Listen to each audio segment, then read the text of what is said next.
Hi all, welcome to another chess24 Banter Blitz. It's approaching 11:30 AM UK time. So let me just show you the discount code screen first. I'm just going to mute over here and show you the discount code screen. So let me just show you this.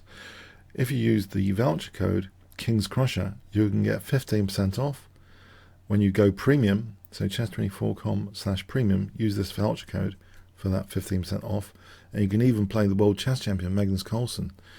So he's been very, very active recently at chess24 and owns the Empire part of it. So also there are other Grandmasters and International Masters, and yeah, so great opportunity to play arguably, one of the strongest players of all time there.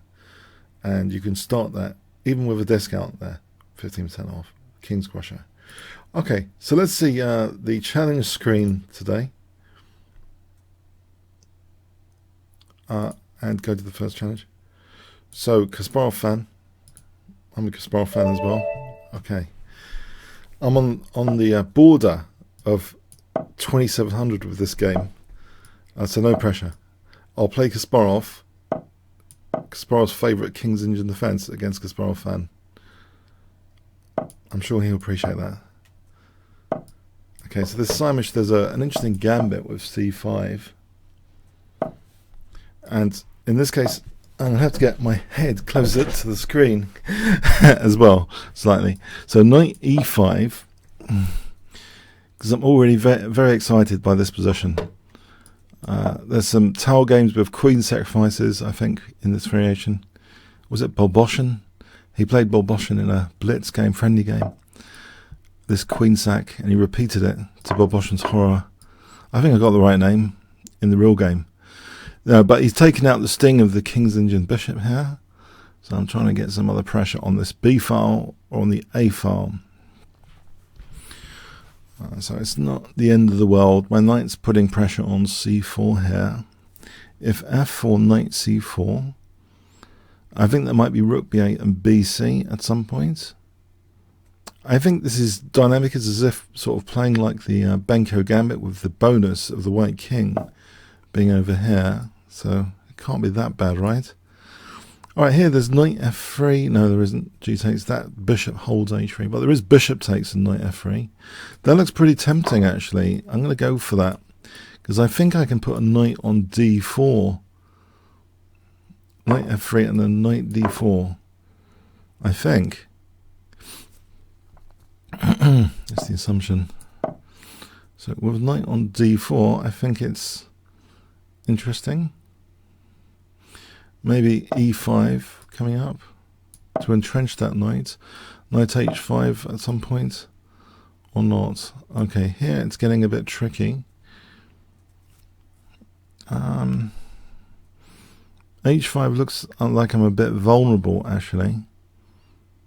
On the other hand, if I allow him to play h5, it also looks vulnerable. I can't win here. b4, knight b1, queen a5 looks as though that might have something. Also b takes looks as though that might have something for rook b8 and queen b6. Will I get blasted over here or not? I don't know. I'm going to go with this. I'm going to trust the b file a little bit with this. Yeah, I'm not sure. Not sure. Yeah, I'm not sure. Okay, can I take with the f pawn, just in case I need to use this f file? That's a bit weird, capturing away from the center. Okay, the attack continues, but now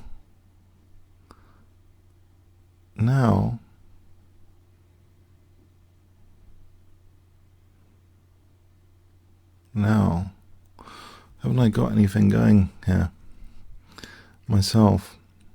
Queen b6, rook d2, and then there's nothing. If I played knight h5, would he really take that? That's interesting, if he would really take that. I think I'm going to play it like this, because I currently control g5. This might be the way to play it. with queen f6 coming on queen h6. So, well, I hope it's the way to play it. There is rook b7 if needed as well. So queen f6. Yeah, maybe it's a little bit. I hope it's not too controversial. Queen f6.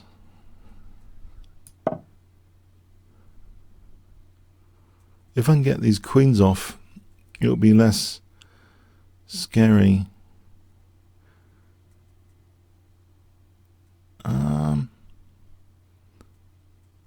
Queen f4 on queen h5 doesn't really do anything.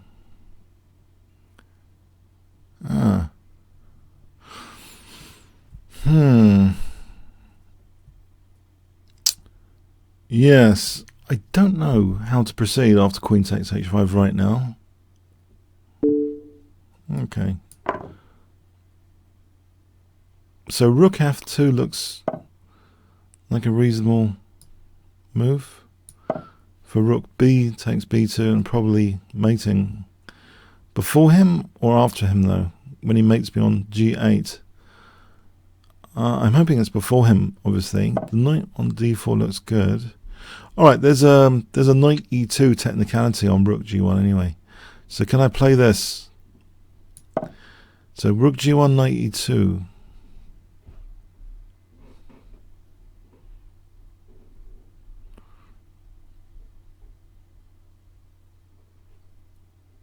Or is this too dangerous? Try and take out this battery before it mates me. I mean, I'll pre-move. Okay, yeah. Alright, thanks to the game, Explorer fan.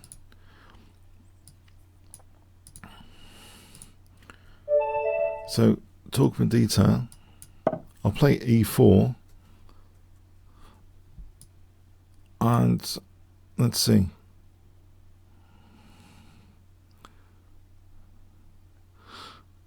So talk in detail. Hi there. Alright, should I risk the King's Gambit? Being a bit crazy. Oh, I played it. Okay. Okay, not critical test d6 though anyway. Someone in the comments said the real Kingscrusher would have played the Vienna with an early f4 last week, so I think that's gotten to me. Maybe I'm not taking so many risks. I need to get back the Kingscrusher reputation. So the King's Gambit. Should I just take here actually before this queenside is important? Is a nuisance. Right. And here. Okay. Yes, give me the G file. Knight G4, Queen G3. I want this G file to play with.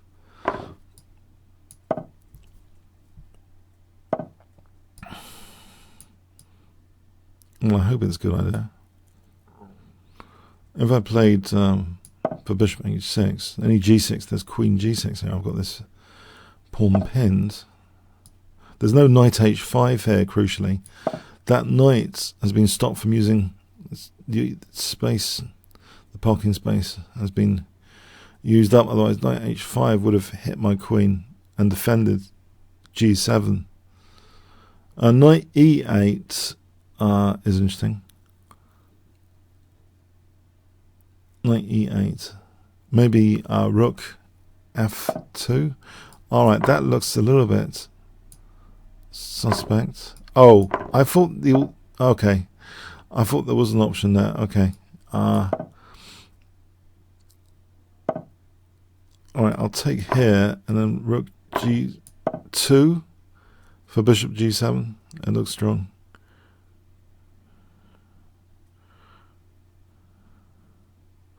So Bishop G7 coming up looks pretty good.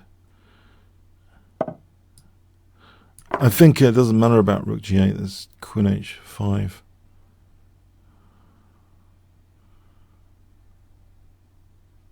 Alright, so yeah, this looks looks as though the king safety issue is quite large now. Rook g8, queen h5. So, all right, bishop takes.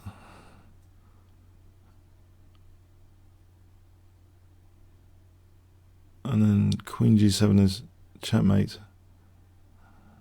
All right, thanks for the game, Talk Medita, and we'll go on to Don Williams. And William, I think I've beaten Dom with knight c3 before. I'm going to try and emulate that game again. What did Don do last time? All right, so we have a reverse tango. I always feel this is a sort of underrated first move, knight c3. If you can get this reverse tango position sometimes. I think the light squares are quite interesting for white. So I'm threatening bishop f7 right now for knight e5.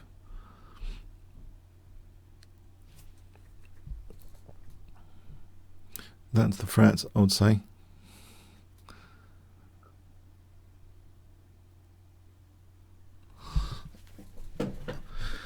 I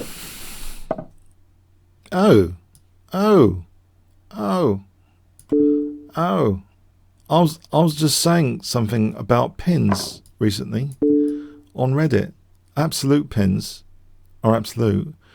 Relative pins, try and rebel against them. That's sort of a relative pin, trying to rebel against the relative pin. Got to be on the lookout for those tactics. Those relative pins, a little bit untrustworthy. Yeah, okay. Thanks, Don. Yeah, I was saying in a Quora answer recently, yeah, that I noticed Fischer went hugely up in rating 1 year in particular. He sort of just became 2,500 1 year. And if you look at his tactics, he was breaking the relative pins more and more frequently, I noticed. And you might wonder, how on earth would I know that? It's because I have some puzzle software which looked at his career, and I just was looking at the tactics with my own students. And yeah, he seemed to be getting, in one particular year, he just went from like a very low rating to like 2,500, but he was often breaking those relative pins, I noticed. Maybe he just, yeah, he became much more dynamic, it seems, at one point in his career. More rule breaking where the rules are arbitrary anyway. So if you have relative pins, I mean, you've still got to look at the resource, the candidate moves.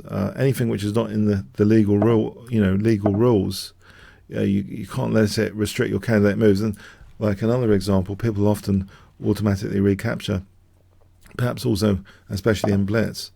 But if you don't look at all your candidate moves, sometimes you miss major opportunities with these automatic, moves that you think, in general, they're kind of artificial rules.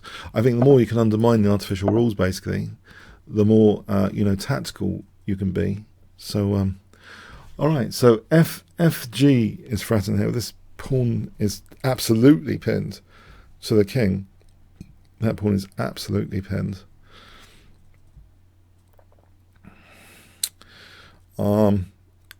Okay, so absolutely pinned.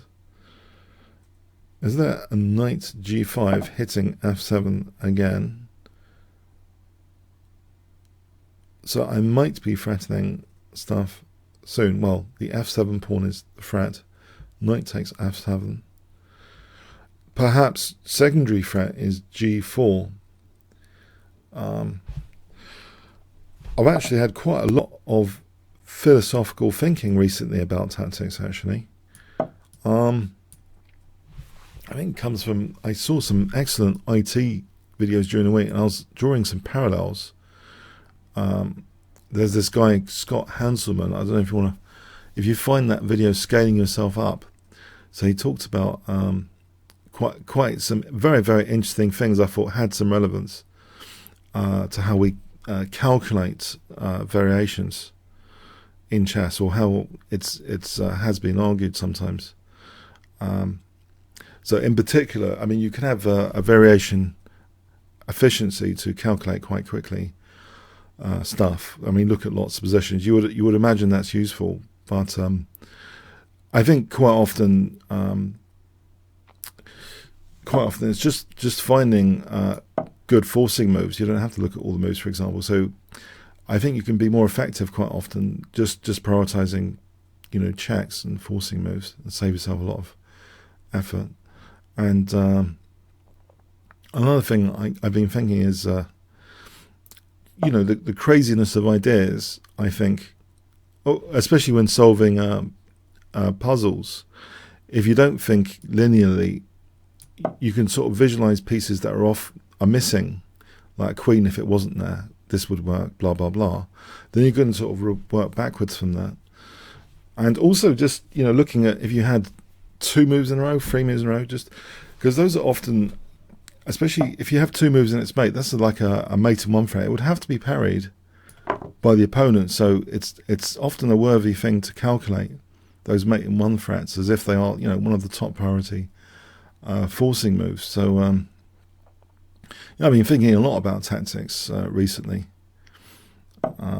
Okay, so bishop takes g7 or f6 or knight f7. The thing is, knight f7, rook f7, I win the queen. There's no connection here to the queen. So I think I'm going for knight f7. That looks like a priority forcing move. So without even considering any other moves, so the argument I'm making, it's efficiency versus effectiveness. Instead of like calculating this, I'm just looking at forcing moves. So it's effectiveness over efficiency. I'm starting to look at it like that. These things you can do, these tricks. So number one trick, forcing moves. Another trick, visualizing pieces missing. Another trick, visualizing like multiple moves in a row. But that's just the trick, a forcing move trick. Okay, thanks for that. So yeah, I've been thinking a lot actually, tactics recently. If I can improve my tactics, I think it has to come from sort of craziness of ideas, not thinking linearly through candidate moves like a computer would. I don't like consoles think like Grandmaster. I think you can get a lot of insight into a position just from forcing moves and just from visualizing pieces missing and these sequences quite a lot without drudgery quite often, I think. Okay, so king h1, bishop f3, maybe g4 later. So king h1, bishop f3, e5, queen e1, queen h4. This looks like a nice standard maneuver, queen e1 to h4, maybe with f5 coming up.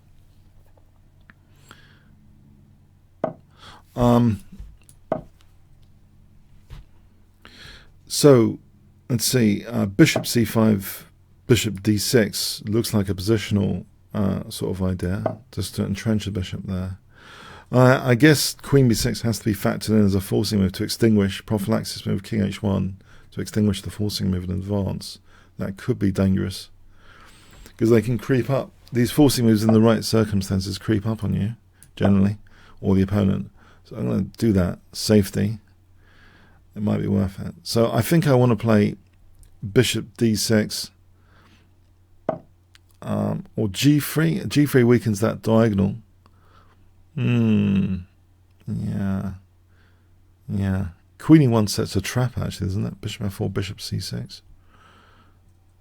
And also I'm going to h4 anyway, so it's a sort of natural, unless I've miscalculated. But if I played a move like g3, I'd be missing out on this diagonal with my kings again exposed. I think I just want to play queen h4 with tempo, to kick that bishop. And then maybe rook ad1. I think,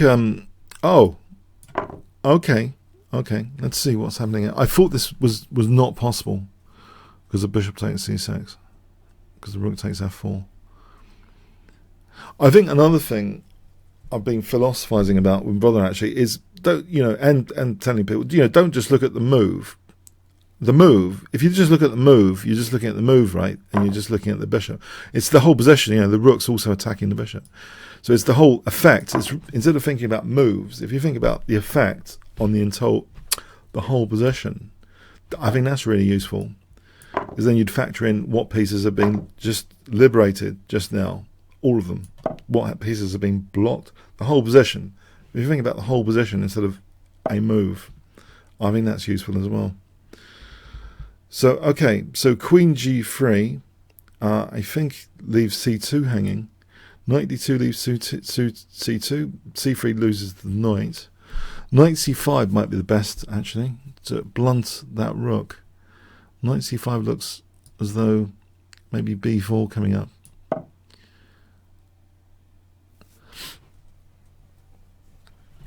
Yeah, so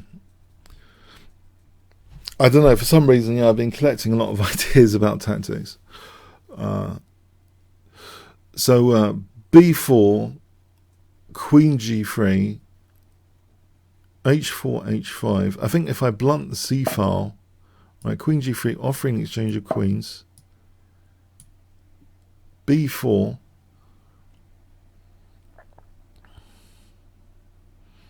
I think B4 will be interesting. To blunt that C file. Okay. Thanks, Chess24 Austria. Okay, so Dirks. Hi there. Okay, so E4. And we have a French defense. So where does this take us? Is it Dirk gently?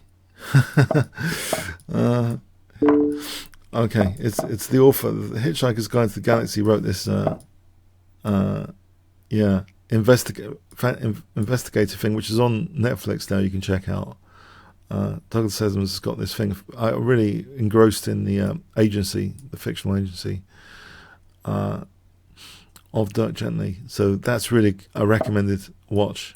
That whole thing on Netflix. So H3. Okay, bishop f4. So fe knight. Bishop takes e5 because my bishop's hanging there anyway. So bishop e5. Should I be worried about losing the bishop? I think it's a sort of bind, structural bind against the c8 bishop here. If I can play f4, it's a bit of a bind. All right, there's a backward pawn to torture anyway. Rook e1, bishop f1. That backward pawn structurally is going to be interesting.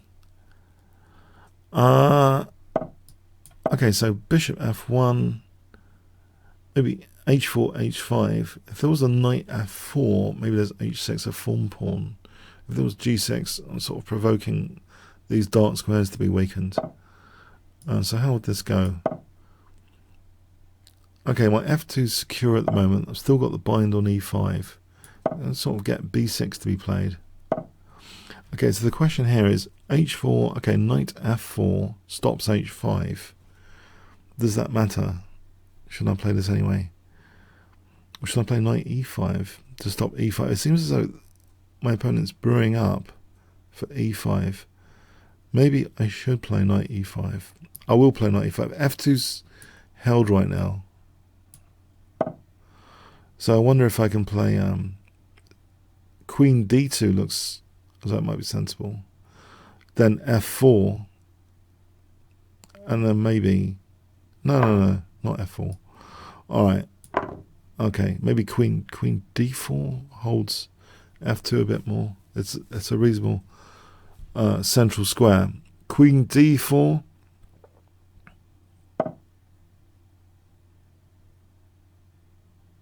Queen d2. Queen d2.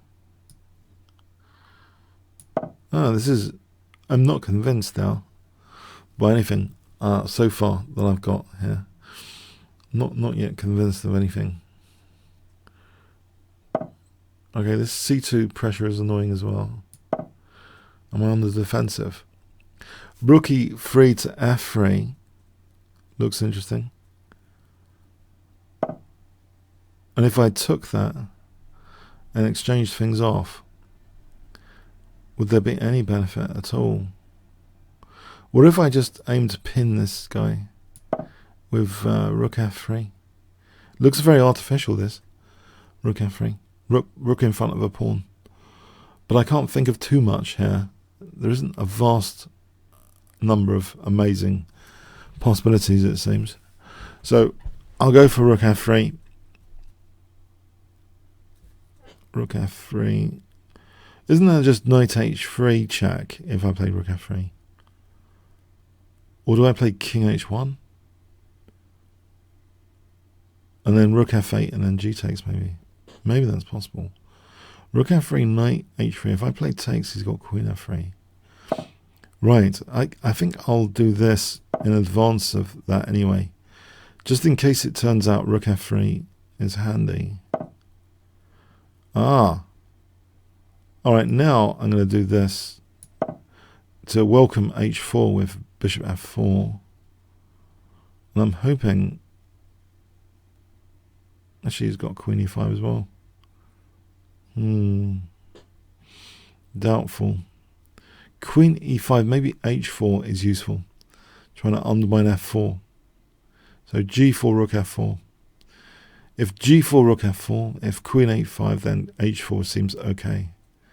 Not intentional, but this is a construction to be undermined. Surely.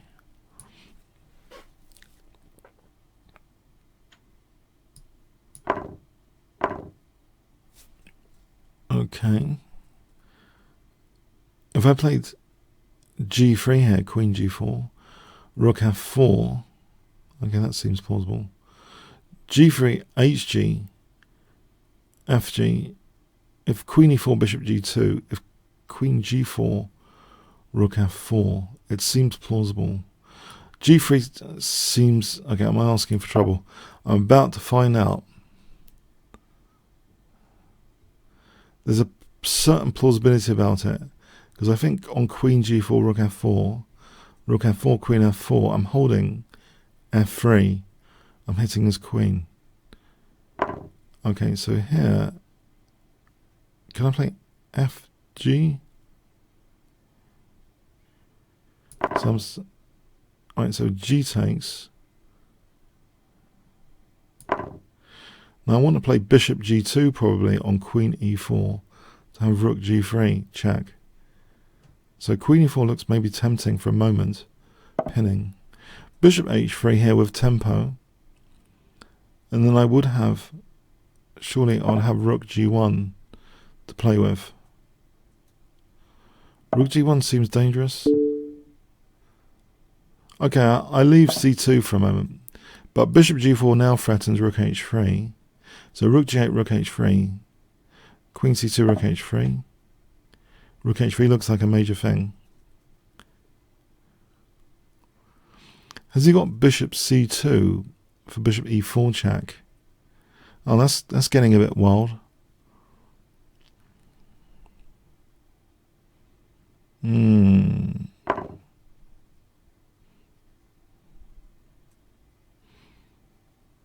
Maybe rook g2 there. I'm still pinning his queen.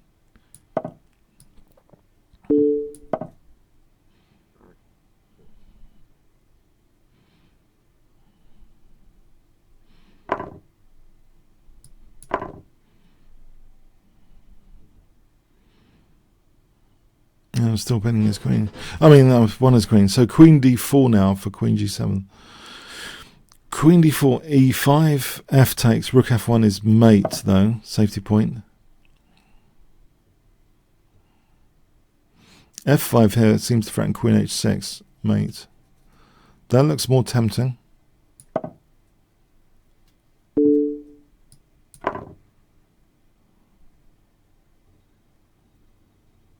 So queen h6. Oh.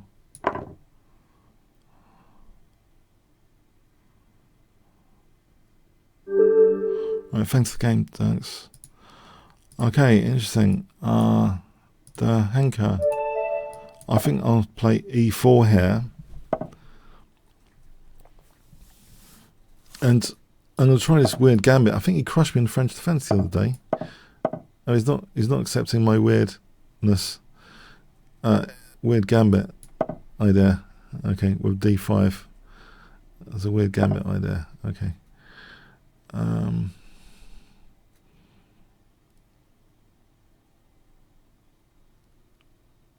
If I play bishop d3 here for queen e2, this is a strange position. It's very strange. I think we're in uncharted opening theory right now.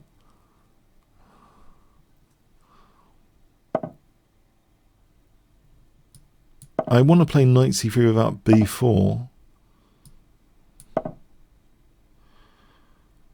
Because I want to dissuade knight d5. I want to dissuade. Otherwise he's got knight f4 anyway. So here I've got a Greek gift, bishop h7 bring up. Because that defensive knight, I'm looking at this Greek gift now.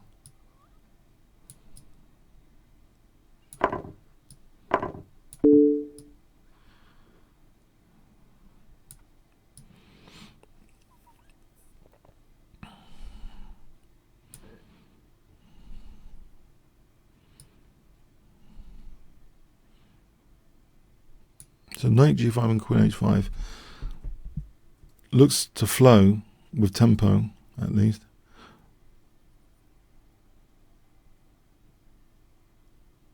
Without an easy defense of h7 after.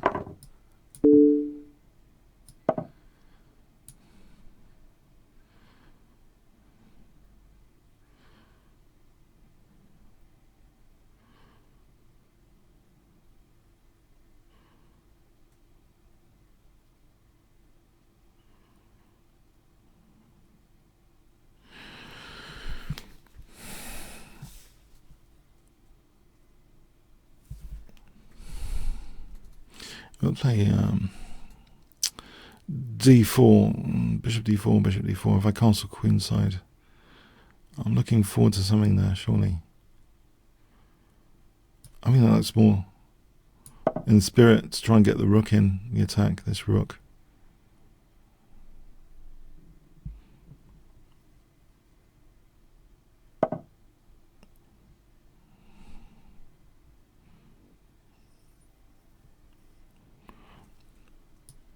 Or maybe bishop c1, yeah. Bishop c1 looks dangerous.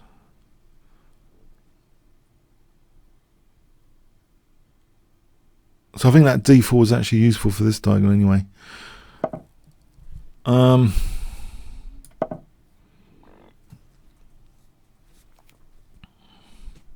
There's also a c2 square I can use. King g6, queen c2 stops the king from doing too much.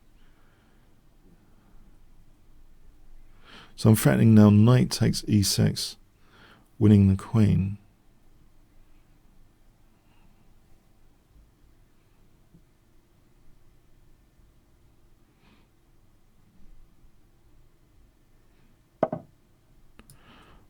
I'm happy to just win the queen, I think. There's also a fork here.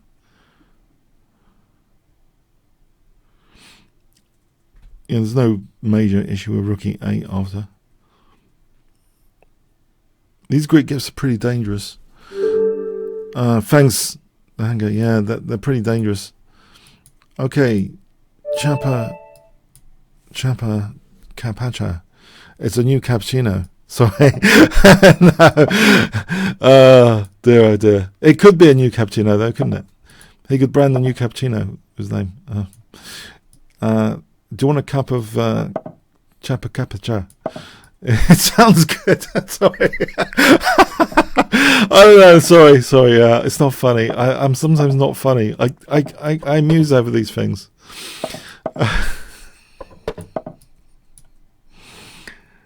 Okay. Anyway, so queen e7 and then e4 and then d5. I'm like ripping open my own c7 pawn. Do I need more cappuccino myself? Do I need a cappuccino? Okay, so a5. I'll play. I'm safeguarding the all-important c7 pawn from this dangerous bishop. So knight b5 is going to torture my c7 pawn. Rather cruel. Very cruel. Getting a knight to b5. Mocking my a5 that I can't defend. b5. This horrible positional war that's going on here behind the scenes. Who would have thought? Anytime I play this, I'm running into knight b5 if I played for d5. If I didn't play d5, I can do this without d5. He's forced me to think controversially. E4 without d5. E4 without d5. Does that really? Okay, maybe it's gonna have to work. E4 without d5. Otherwise, I'm running into knight b5 in this bishop. I don't want to tie down a rook to c7. Bishop f5. Queen d. Okay. Here we go. Positional torture. Is that? It's positional torture today. Okay. Can I create a kingside onslaught in return here with queen d7, bishop h3? Very crude intentions. Bishop h3. Rip open the h file. Play something like bishop moves, king g7 and rook h8 later. So rip open this h file. Is this really going to work? It's unlikely. I could prepare things a bit more, or not. Maybe rook c8, the key preparing move, before my queenside gets torn apart when my queen's over there. If I'm playing knight g4, bishop g4, hg, I'll need bishop f6, 1, 2, 3. I'll need 3 moves. I don't want to give him a move starting with knight c7 necessarily. So we're looking at bishop h3, queen h3, rook g1, knight g4, bishop g4, hg, rook g3, queen h4. I'll still need to do bishop f6, king g7, rook h8.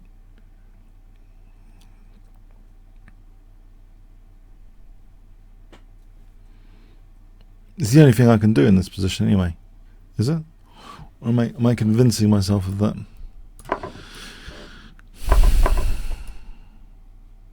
Oh, e4 is going to drop as well. I've just noticed something about e4. Yeah, e4 is going to drop as well. I might actually need some greater tactical help here with something like knight e5. So knight g4, bishop g4, hg, knight e4, knight e5, de, bishop e5. There's no rook g6. The g-pawn's stopping rook g6. So we look at this again. Knight g4, bishop g4, hg. There's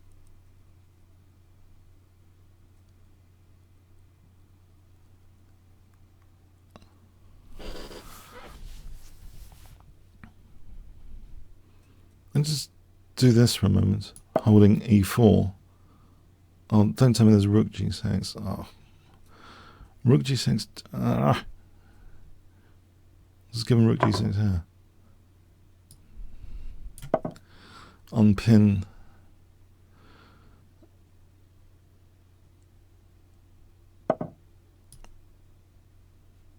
I think I should try and unpin again.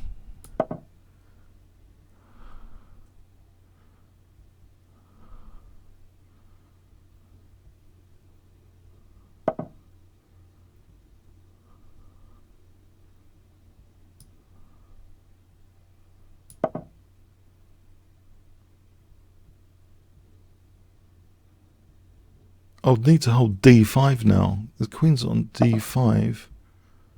Okay, there's a knight g4. Does he really want to? He probably does exchange d5 for an exchange sack.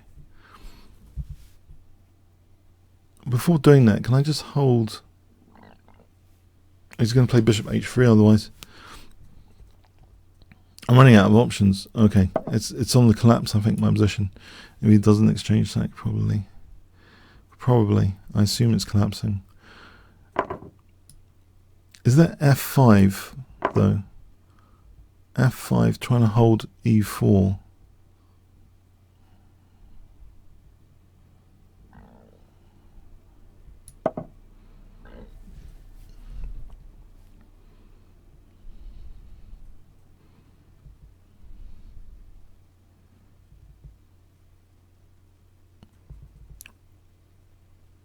Rook f6. Okay. Right, I think bishop g7 because he's going to aim for bishop e5 actually, with d5 and bishop e5. Actually, right. Okay. Rook f. Right.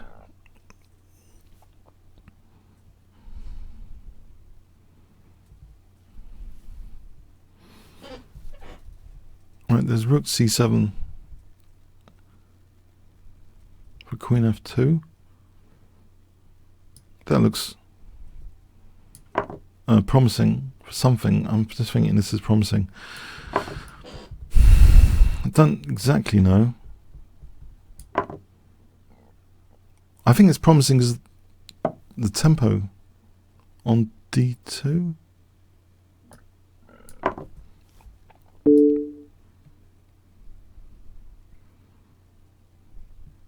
Bishop f4. Okay, there isn't a bishop f4 just yet. Or is there? I think there is. Oh.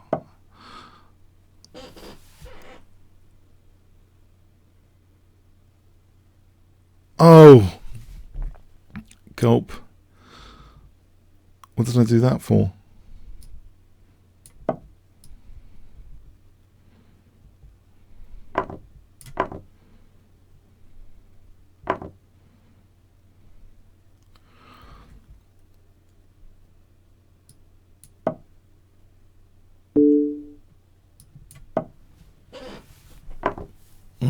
I think I've wasted something there.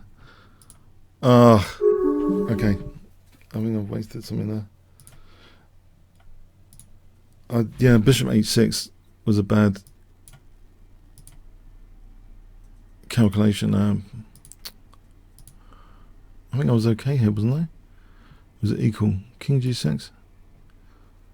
Oh, it's tricky though. There's bishop c4. Oh, it's very tricky. No, well played. It's very tricky, yeah, by that stage. Okay. Blunder Panda. I played Smith Mora. Bishop c4.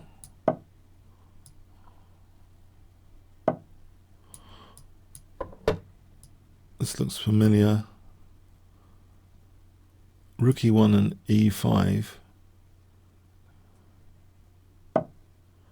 Or e5 here.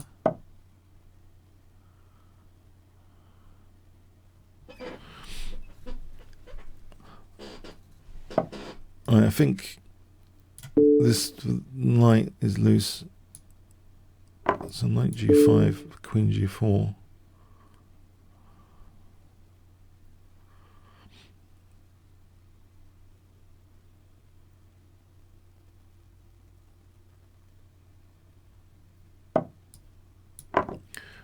Okay, that's usually good news to stop castling.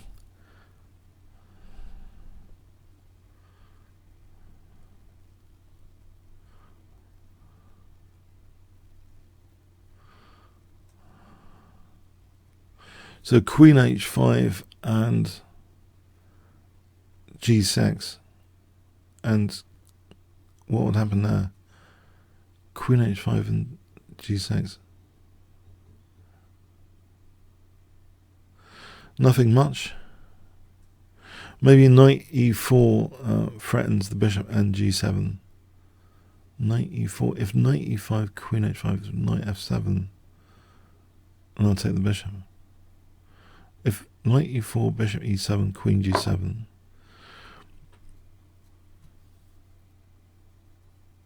Right here, maybe I just pin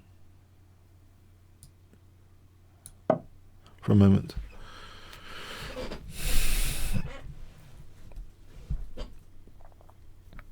Oh, hang on. Queen. Okay, so d6, queen h5, g6, queen h6 as bishop. Okay, so knight f3 is threatened. Well, there's knight f3 though. I have knight f3. So maybe I should play f4 then. Oh, there's d3. Oh, d3. King h1. Alright, let's see how that goes. d3, king h1. Knight f3, knight f3. d6 or d5 to hit my queen. Queen g3 protects the rook. d3, king h1. Oh, I didn't. That wasn't very clever, was it?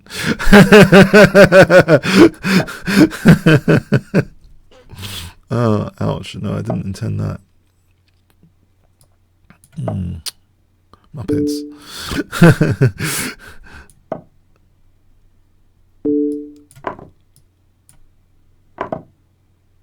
Knight e5 is threatened. Something.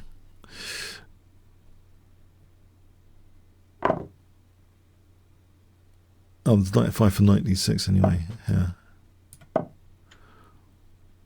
Or knight d6.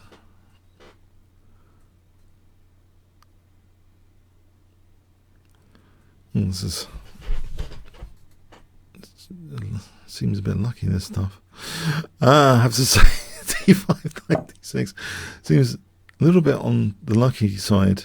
This stuff, okay. Otherwise, his pawn would have been quite the Dennis the Menace. Okay, so knight d4 blockade on. I think I'm back in the game a little bit, but it's equal on pawns. No, I'm still the exchange down, but I'm sort of much more back in the game than earlier, surely. King f2 and g3, or g4 and f5, or knight e5 looks tempting. These knights look pretty good. Oh, he's got undermine with g5. Well, this is with a tempo anyway.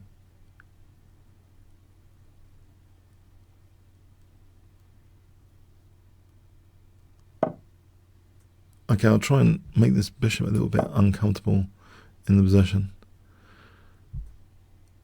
In fact, bishop c4, b3.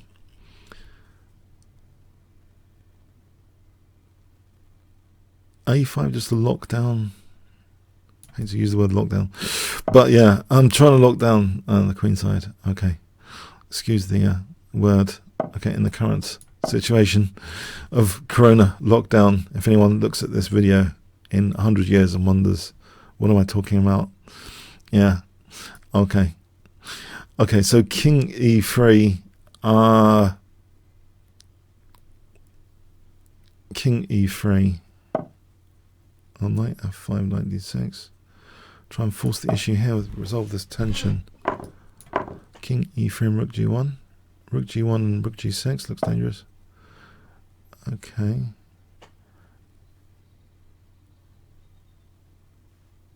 Can I just do this for a moment? Just, I don't want to sack the exchange back. Try and keep my pressure. Oh, mind you, rook e4 is a pain. I like keeping the bishop hemmed in, but it's at a cost, isn't it? I have to play rook d1 here. And also, there's another issue. This f4. Right. So can I play f5 here for f6? Or is that h5? I want to get rid of h5 as a threat. I think I want to play f5, f6. There's no bishop e2 just yet, is there? Or rather, it's not a big deal, is it? I'll take it here and then rook d7.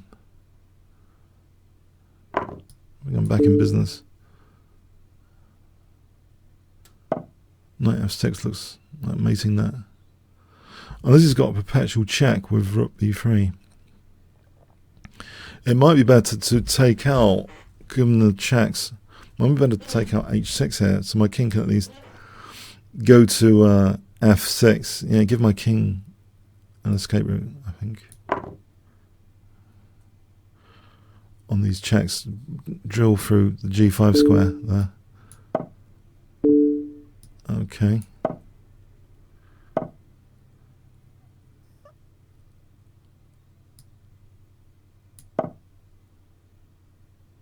So knight f7 check, or king e7. Maybe king e7.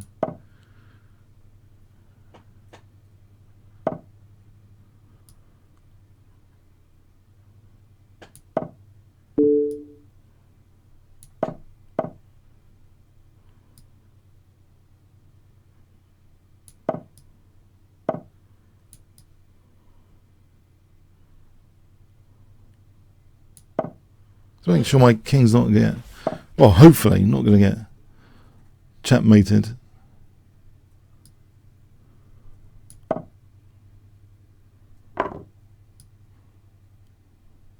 Is it? I don't see it. Okay.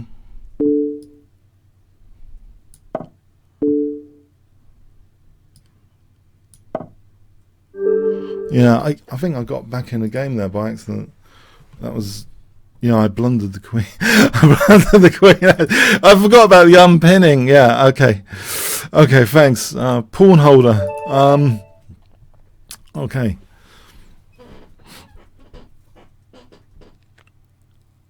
I've been thinking to try and play something solid. I've been disintegrated from the opening in some games against pawn holder, I've noticed.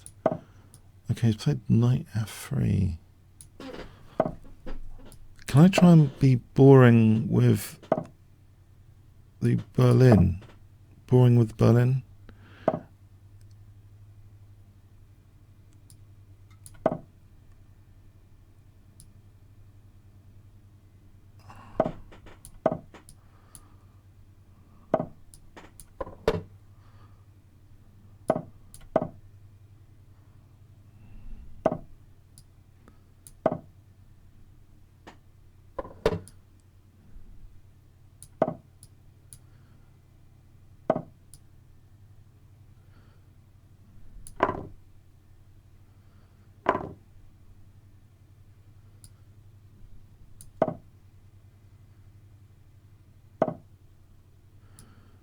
Maybe knight c5.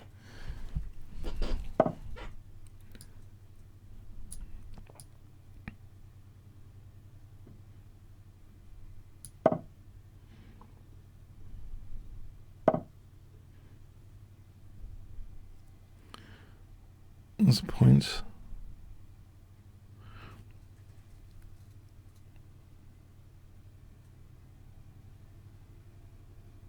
Can I do this or not? Oh, I just lost the exchange. Oh. Yeah, okay. It was creaking there for a moment anyway.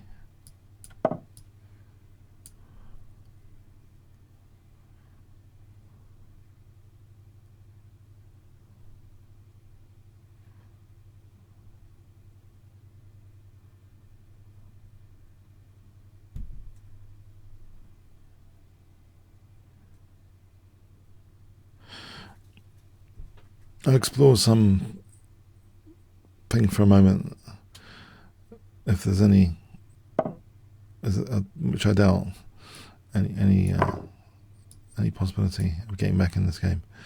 But there's an expression, I think, no game was ever won by resigning. I'll just carry on for a moment there. It's only a blitz game as well, so maybe it's more justifiable to play on. D6 and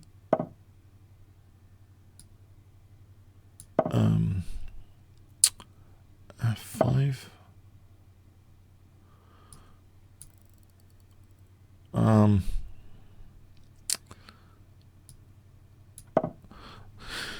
That would cause some complications. Or is it not really? It's not really possible.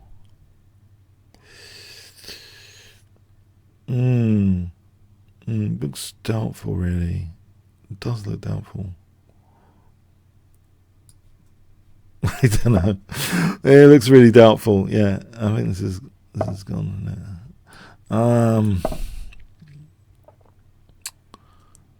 Queen f7.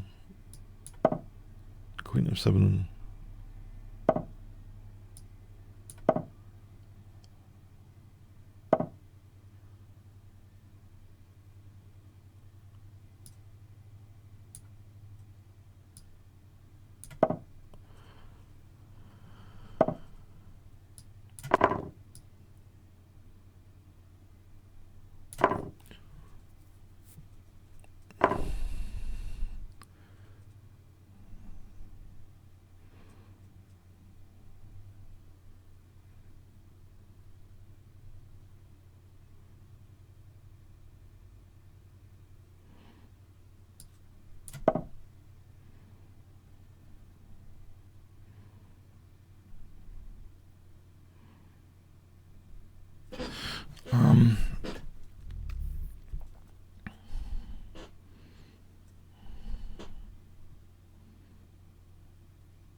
hang on.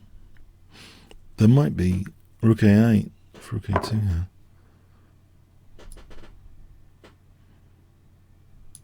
There's no rook c8 just yet. If I can get rook a2 in. If I can get rook a2 in, but that's a distant dream, isn't it? But he's going to double on here if I don't exchange now. So this looks like a disaster. As in, no swindle chance. And I don't think there's any other option apart from taking. Okay, so here we go. Queen g4.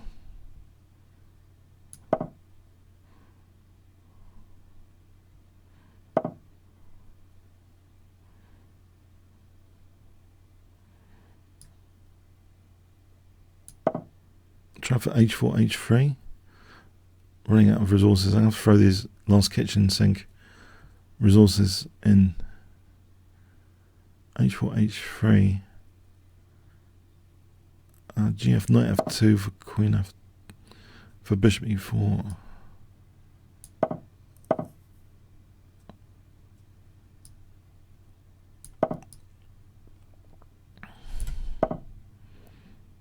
And there's knight g3, which I assume doesn't do much. This knight is I assume it's there's no move for it, is there? So this is the last. Well, there's queen e8 after anyway. So there's not too much to do right now because there's queen e8. I think that's it. Given that there's queen e8, I mean that's it. There's nothing else to do. I don't think h3 does anything. There's nothing else to do. I believe. Well, you know, I'm pretty sure there's nothing else to do. Thanks for the game. Thanks for the game.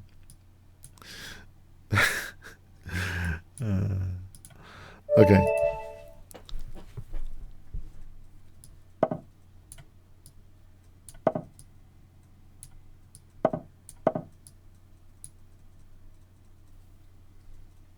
So London system. Oh, why am I taking on d4 that early? Actually, maybe that was bad.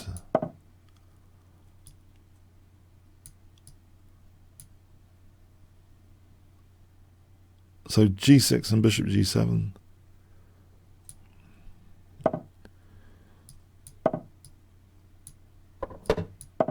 If I castle knight e4, then there's like f5, e6, g5 coming up.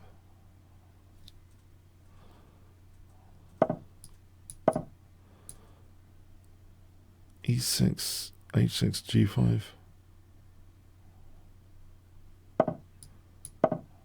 h6, g5.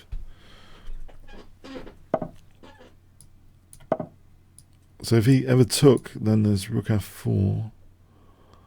So I'm trying to brew something up over here. It probably weakens my position a little bit.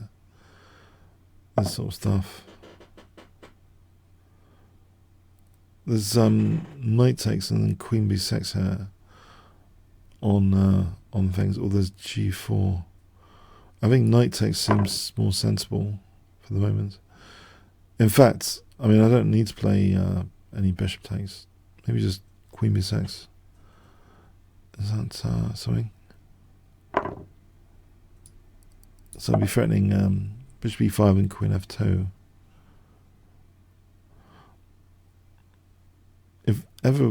If I had played g4, I'm weakening also my e4 control. Okay, so here bishop e5. Okay, he's got bishop e4 though.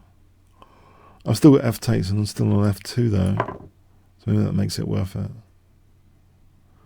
I wonder if like c5.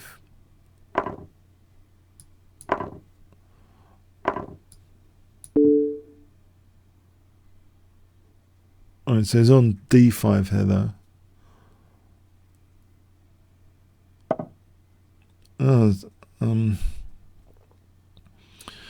d5's a bit of a problem. Maybe in the circumstance, maybe taking to gain an interesting tempo.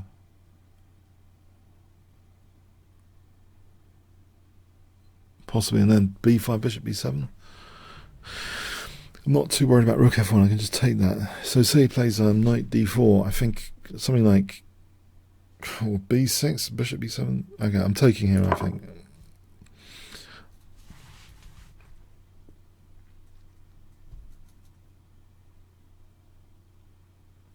b6 and bishop, oh, he'll just play knight e6, bishop b7, knight f8, rook f8. I might have a prospect of e3, I don't know if that's too slow. So anyway, the issue is knight d4 is on e6. So what do I do with this bishop? Bishop d7? Ah, okay. Queen f5 here. Looks at e5.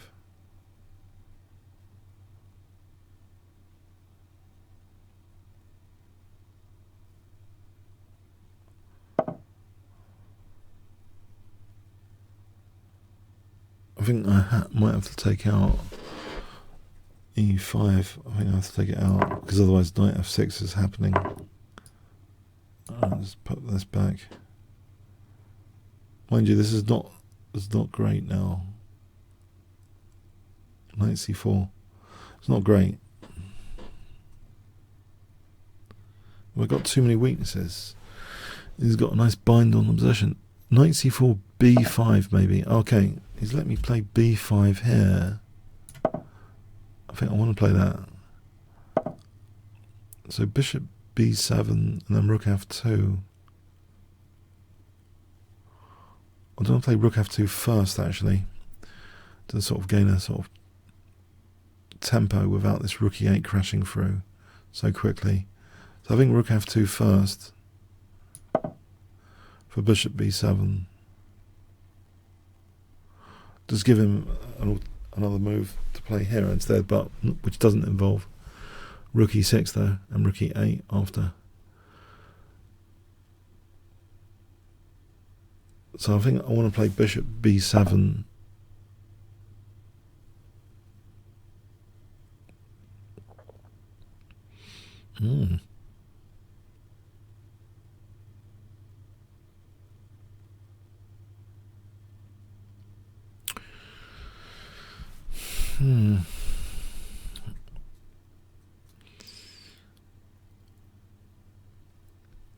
All right. Maybe rook f6 then. Okay, for a moment. Okay.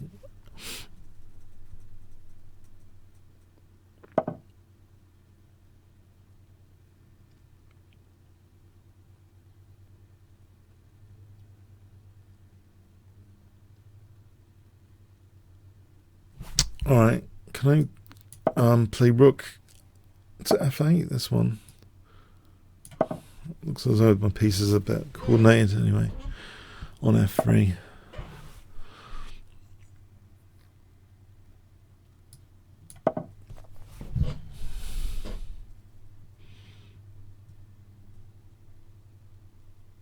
h5 g4.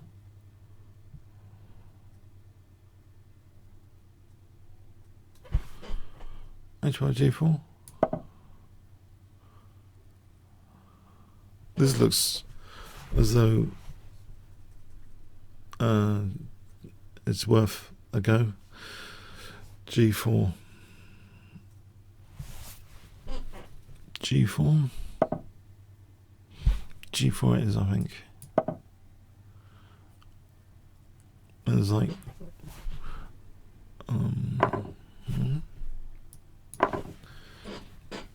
alright, so yeah, it looks as though this is a relative pin. So yeah, I think this was okay. This plan turned out okay.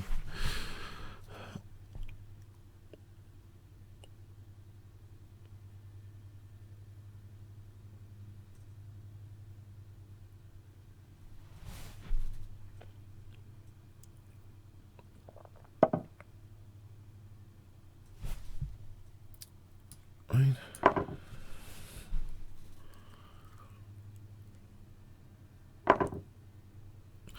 Right, so rook g2 and rook f1, I believe, is checkmate.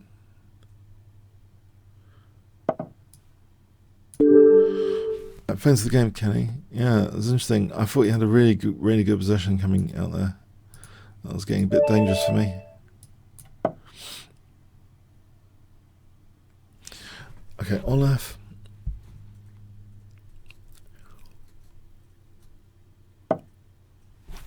Did we try the Nigel short variation with bishop e2? Was it last week or the week before? This theoretical discussion continues. Bishop e2, the short variation, as in Nigel short. How does it go? Is it c4 here? I think there's an idea of sacking a pawn. I think I've seen a Michael Adam game. He sacked a pawn against Summerskull in one of the games at Gibraltar in this line. I think he got a quick f4, f5 or something. I could be making this all up. It just rings a bell. Could be a completely different position. Yeah. Okay. I mean, bear that in mind. It's probably a game I did a video of. That's why I'm mentioning it. There was this pawn sack in this sort of line. Knight b3 or knight e4. Knight e4 here looks a nice tempo gain. If he loses that light square bishop, then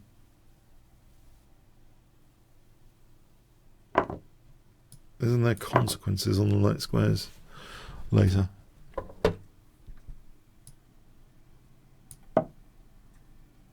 Also, like, it was holding h7, that bishop.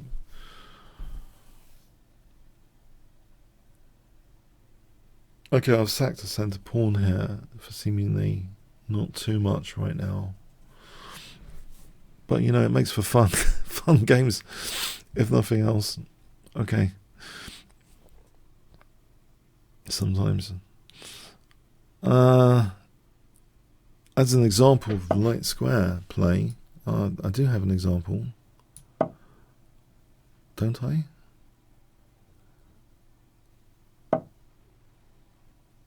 Knight e6 for queen g6. If d3 on my f2, maybe bishop h6, bishop f2, king h1.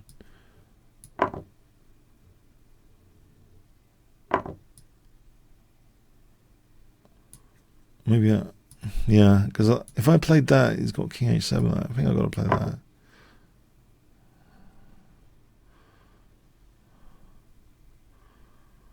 Mind you, okay, no, I'm thinking his pawn wasn't there. I'm thinking, oh, that's quick. His pawn's still on d4. He's got to play d3, right? Beforehand, before doing anything. Okay, so check. Then queen. Queen goes back to g4. If the queen went back to g4, is it worth... What about queen g4, d3, bishop h6, as mentioned before, bishop f2, king h1. I think queen g4 instead of the immediate bishop e6. I don't want to have too many pieces kind of loose, if you see what I mean, while doing this stuff. In fact, queen f7 is dissuaded with bishop e6 now. So d3, bishop h6, bishop f2, king h1. When my rook supports the back row, it's uncomfortable a little bit. If rook f7, bishop e6, I'll still be threatening mate. So I'm threatening basically bishop h6, I think. d3, I'm not sure is that frightening. What if he moved his king? That's one question. What if he moves his king? Moves his king. I don't know, maybe bishop f4, queen f7, bishop g3. Yeah, that looks sensible in some respect, doesn't it? To play bishop to g3.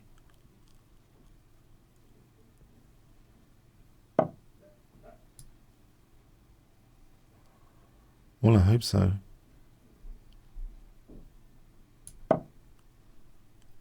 I think I want to play bishop d3 and get on this diagonal. Actually, I don't have to take on e6. I can get on this diagonal. Right, why get on this diagonal when get on that diagonal? Is there rook d1?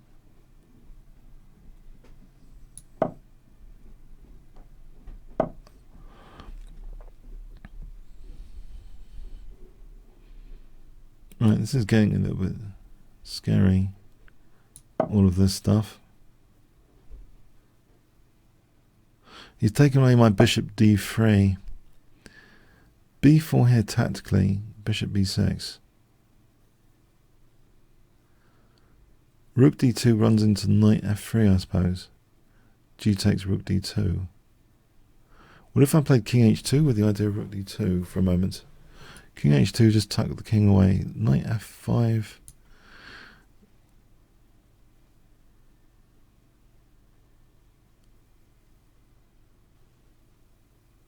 Does b4 actually do anything around here? I'll just insert b4 for a moment.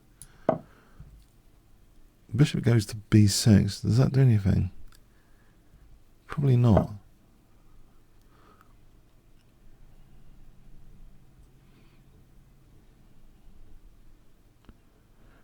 This knight f5 is pretty annoying.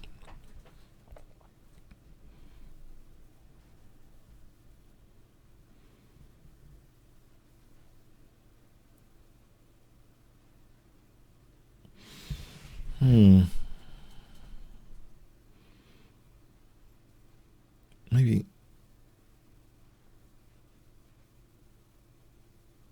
Oh, no, okay, I've got to play a practical move.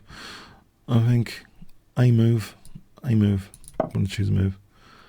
Don't want to use too much time. Knight f5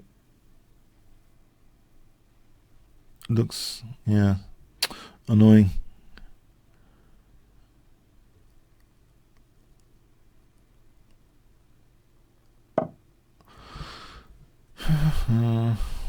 Can try and get this pawn before it's end of game with this pawn. If I can get that pawn, I can get d3. If I can get d3, I can get something on the diagonal.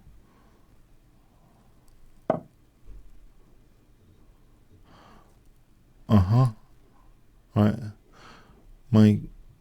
I hope my queen's, protecting c4.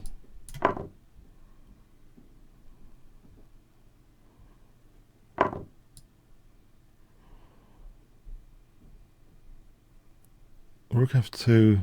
I'll play rook f2. Oh, rook f1's dangerous. Maybe queen e6 threatens queen g8. Okay, a4 for a5. Try and dislodge this bishop. Also support for bishop b5. Bishop b5, does that do anything? I don't know. Okay, I'm going to lose on time here at this rate. Queen c1 is dangerous though. Rook d7 threatens queen g7. Has he got an immediate check? I mean, I don't know. I'm going to play rook d7.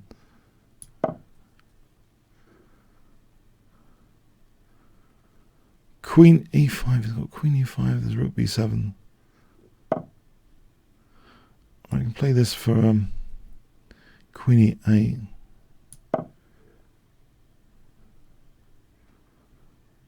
And queen h6. Plays bishop g1, king g1, queen e1, king h2. Bishop. Okay, there's queen e8 here or queen h6. Isn't queen e8 just checkmating?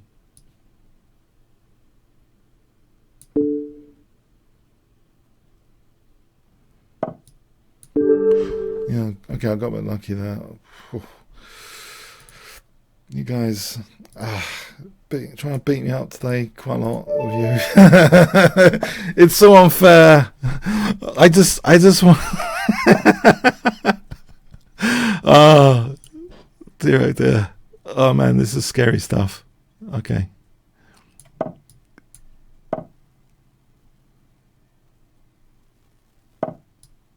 I'm going to play the c4 line. My top secret c4 line. It brings back memories of the British Chess magazine. He asked me to cover some Masters tournament, which was near Covent Garden at the time, and I was having to enter all the games into ChessBase. I remember this c4 game. I thought, this is fascinating. c4. It seemed a bit novel, and I started using it after. The Drury Lane Grandmasters tournament back in the 1990s.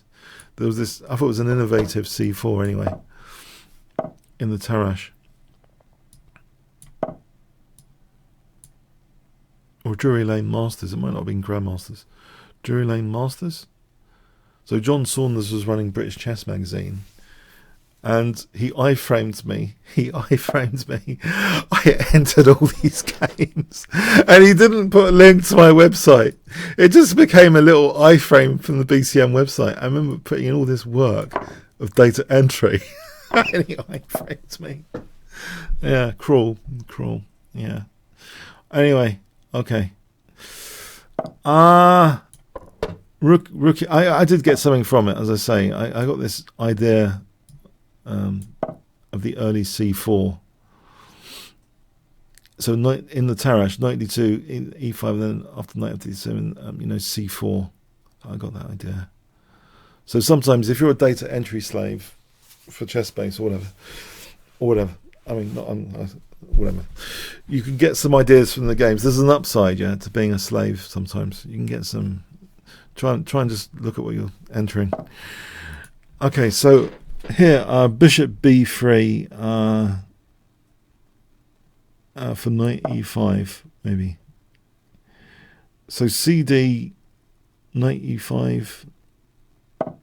Okay, he's going to attack me, is he? Is this signal an attack? I think it does. I think the war cry is coming for knight g4.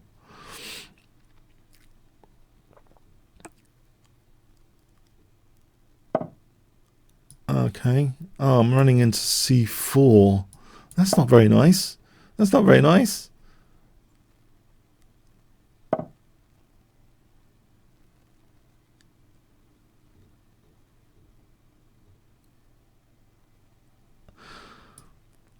Nothing much to do there, apart from second knight. As Tal says, I think it's only a knight in a different sort of situation. Usually when he's dismantling the opponent's king, he usually uses a knight, though, not a bishop. Statistically, I think. Check up on that. I think Tal was sacking his knights more around the opponent's king than the bishops. So queen b3 or queen e2. Which one? Queen e2. I think queen e2. Okay, so here we go. Loads of pressure. I'll attack his queen to get the queens off and try and grovel this position just with the clock advantage against the extra piece. It's only a 3-minute game. Let's not take it too seriously. Okay, so can I grovel this? So bishop c4 coming up, or bishop f3. Knight d3 or knight g6 or knight c6. Maybe knight. I don't know. I think I'm lost. Does it matter? I don't know. I don't know if it matters anymore. Anyway, I'm technically lost. Okay.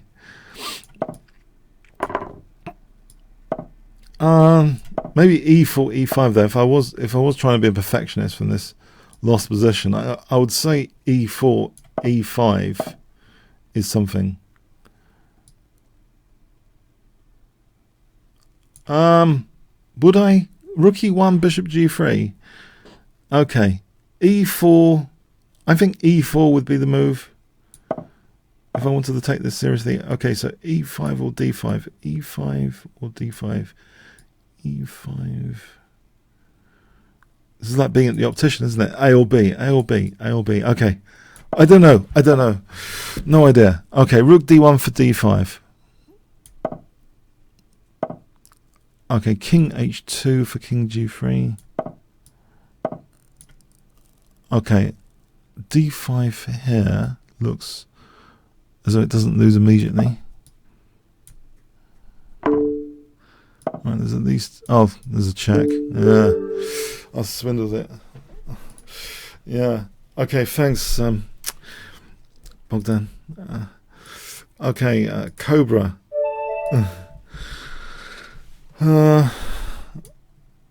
Cobra. Will I be suffocated like a cobra would suffocate someone? Is it cobra or is that a python? I don't know. Okay, one of those. So knight f6. Is this London system torture? Ain't you guys with the London system? So unfair. So unfair. What did I do to you to play the London system, please?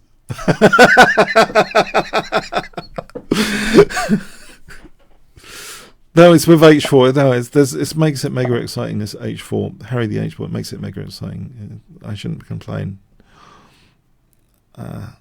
Okay.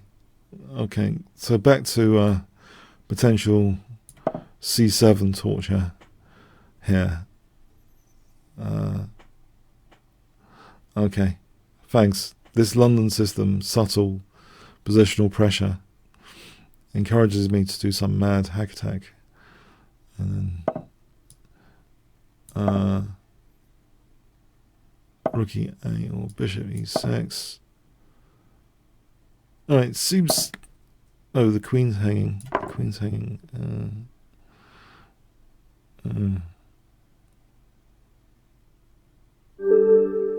Yes, that was blunder. Thanks, Cobra. Bobby Bunny. Is this Bob Eames? Hi, Bob. Is this Bob Eames? He's FM. This guy's in disguise. He's FM. FM Bob Eames. If it's Bobby Bunny, we've been playing on the Saturdays the London club's Blitz. I've been carefully crafting an evil repertoire against him, noticing statistically the Caracan. He doesn't like the Caracan. When I play the Caracan, I've had good results. If it's the same Bobby Bunny, it could be someone else. It is UK. It could be someone else. I've been working my way to try and survive against him with black. If it's Bobby Bunny,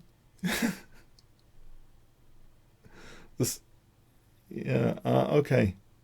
It's Bob Eames. Is it Bob Eames? Is he there? Bob Eames? No, I shouldn't reveal his identity. Shit. Sorry. Maybe it's not him. It could be someone totally different. Maybe it's not him. All right. Is he here? Is he here? I'm going to do this.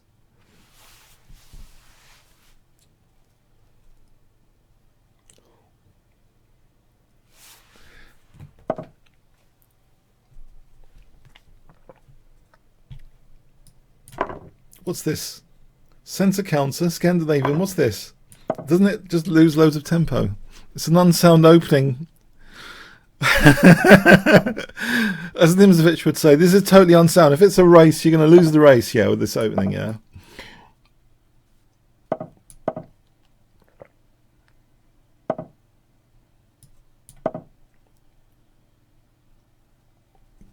It could be anyone. It might not be the same person. Maybe that's a popular nickname nowadays.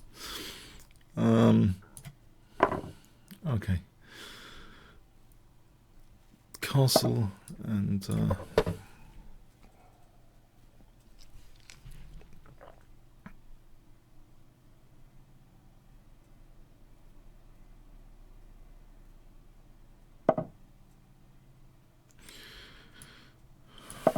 okay.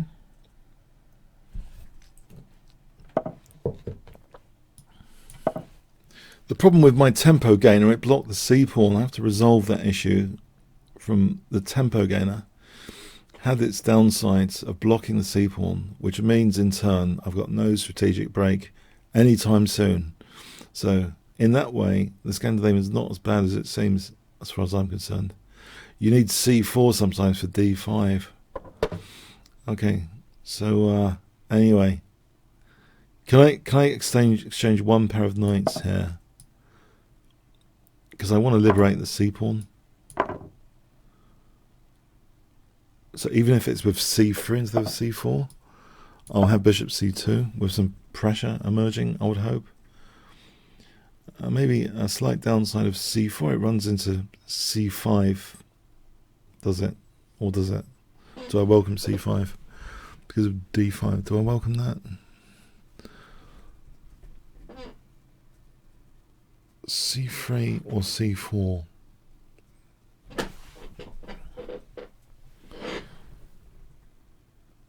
c3 or c4?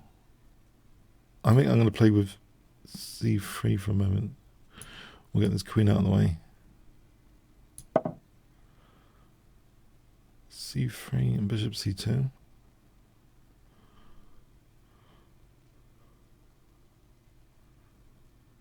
c3 and bishop c2.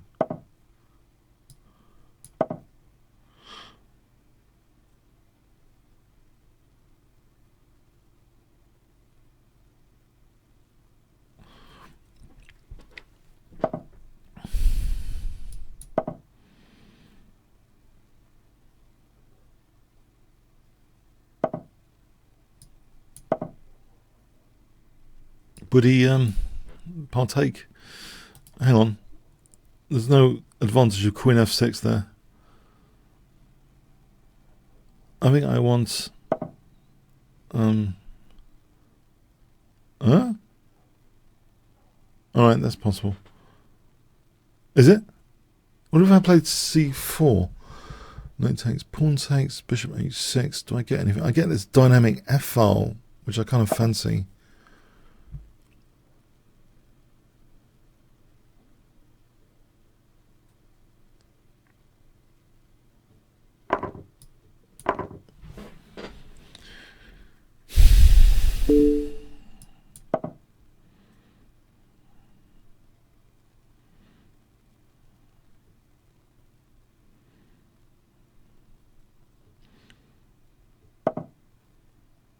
Okay, e5 or c5 is coming my way. In either case, what if I played bishop e4? It's quite a cost to play f5, isn't it? I'm going to attempt f5. I'm hoping this backfires on this diagonal. If he plays f5 and then goes in for either c5 or e5 later, I would at least have d5, probably, in some cases. Would I? Or am I imagining this?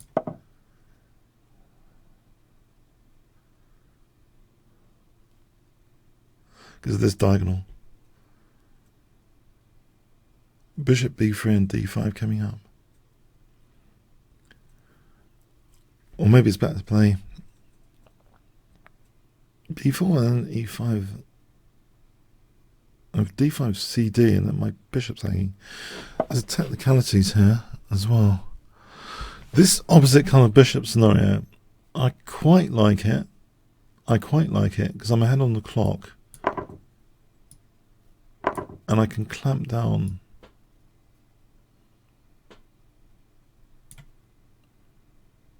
Or can I?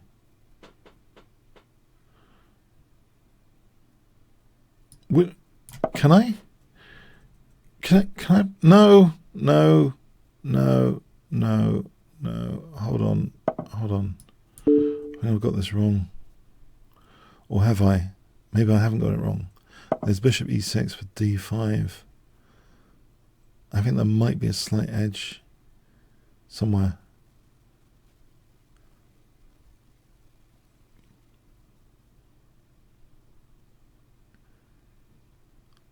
Is it? Am I imagining it? Could there be a slight edge to be had here with d5? If cd, rook d5, bishop d5, rook d7, e4, that sort of thing.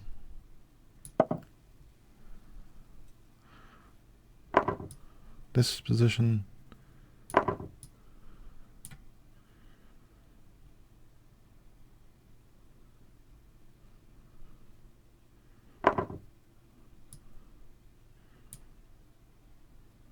There's a 3-2. Pawn majority.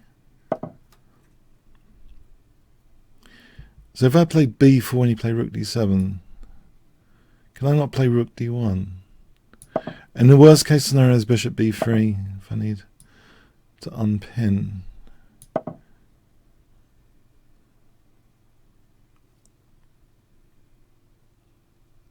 Does that mean for a small Leela style opposite kind of bishop 180 move game potentially b5 and c6?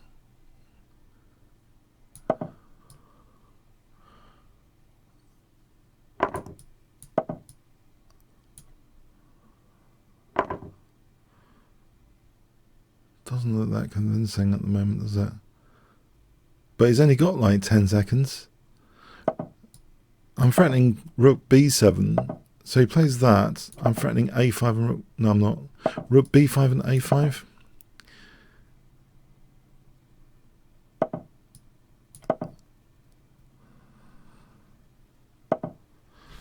So here, now that I've kicked that bishop out, rook b7 and c7 looks remarkably as though it could be useful.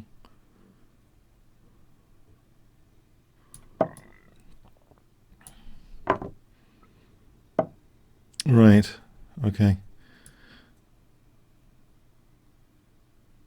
You know what? I don't have anything here apart from a win on the clock. Okay, I didn't have anything there. Is it Bobby? I don't know. This is a mystery. No, I shouldn't say. I shouldn't say. I'll privately message him that. No, it's probably not. It's probably not. So anyway, I hope you enjoyed this week. Yeah, thanks for the games. Okay. Right. So I think I had more than my fair share of luck today. So thank you all, and keep safe. Yeah. See you next week then. All right. Thanks so much. Thanks so much.